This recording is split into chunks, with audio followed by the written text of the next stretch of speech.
Olá, hoje nós abordaremos um dos temas mais desafiadores da prática hospitalar, que são as feridas em pacientes com diabetes mellitus. É importante destacar que não é só uma lesão cutânea, mas é um sinal de descompensação e deve ser considerado como um sinal de alerta ao profissional de saúde. As feridas em pacientes com diabetes estão associadas a um risco significativamente elevado de internação, infecção e amputação. Esse risco está diretamente relacionado a três mecanismos fisiopatológicos principais. Então, a disfunção metabólica, com a hiperglicemia crônica, comprometimento vascular, que seria a doença vascular periférica, neuropatia periférica com a perda de sensibilidade. O manejo deve ser multidisciplinar, envolvendo prevenção, diagnóstico precoce e tratamento adequado. Sobre a fisiopatologia, são três pilares fundamentais para a fisiopatologia das feridas em pessoas com diabetes, que é a neuropatia periférica, com prejuízo da percepção dolorosa do paciente, a doença arterial periférica, com isquemia tecidual, com prejuízo da cicatrização, e a imunidade comprometida, que os pacientes com diabetes são mais suscetíveis às infecções. A hiperglicemia crônica, então, promove lesão dos nervos periféricos, levando à perda de sensibilidade.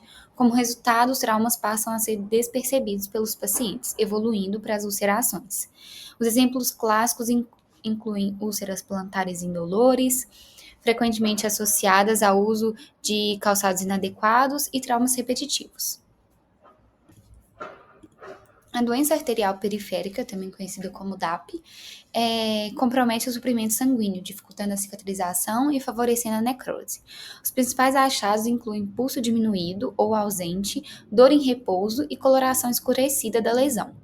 Casos selecionados podem necessitar de angioplastia ou revascularização cirúrgica.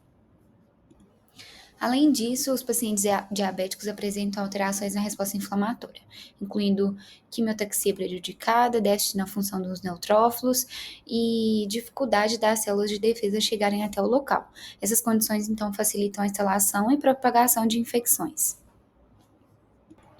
A prevenção é a etapa essencial no cuidado do paciente com diabetes. As principais medidas incluem avaliação periódica dos pés, higiene e cuidado com pele e unhas, controle rigoroso da glicemia, alívio de pressão com calçados adequados, palmilhas ou repouso. Então, aspectos essenciais para a avaliação clínica desse paciente e rastreio. Uma história e uma anamnese detalhada da ferida, avaliação vascular, então olhar pulsos, índice tornozelo-braço, teste com monofilamento de 10 gramas, exame da pele, unhas, articulações e calçados e avaliação do impacto psicossocial. Avaliar se o paciente está fazendo higiene adequada e as limitações que ele tem. Para conduzir o tratamento de forma adequada, então, a gente deve classificar a ferida seguindo alguns parâmetros. Entre eles, a localização, se é no antepé, médio pé ou retropé, presença e grau de isquemia, se tem fluxo sanguíneo adequado, presença ou não de neuropatia, avaliando a sensibilidade do paciente, sinais de infecção, grau e profundidade, a área e o tamanho da lesão, né, em centímetros, e a profundidade. A abordagem terapêutica, então, deve ser personalizada e baseada em 4 pilares: controle da infecção, se houver, revascularização, quando indicada, estímulo à cicatrização, utilização de tecnologias adjuvantes, como curativos especiais, terapia por pressão negativa, etc., se necessário. O curativo é um instrumento terapêutico fundamental com os seguintes objetivos: manter o ambiente úmido e controlado no leito da ferida, proteger contra a infecção secundária, absorver o exudato, favorecer o tecido de granulação e facilitar o debridamento autolítico. E na limpeza, a gente deve se atentar a evitar agentes lesivos ao tecido viável. Então, utilizar soro fisiológico ou água potável para limpeza. Em caso de infecção, considerar antibiótico sistêmico e curativos com agentes antimicrobianos, como prata e iodo. Aqui eu trouxe alguns exemplos de curativos que podem ser utilizados, como curativo à base de alginato e espuma, que são indicados para feridas com exudato moderado a intenso, possuem alta capacidade de absorção e podem conter compostos antimicrobianos. A contraindicação seria para feridas secas, porque podem desidratar o leito. Os hidrogéis e hidrocoloides são indicados para feridas superficiais e secas. Promovem um ambiente úmido, estimulam o debridamento autolítico e as contraindicações são feridas infectadas, porque podem favorecer os anaeróbios, e o excesso de exudato, porque tem risco de maceração. A terapia por pressão negativa é outro exemplo de curativo, são indicados para feridas profundas ou extensas.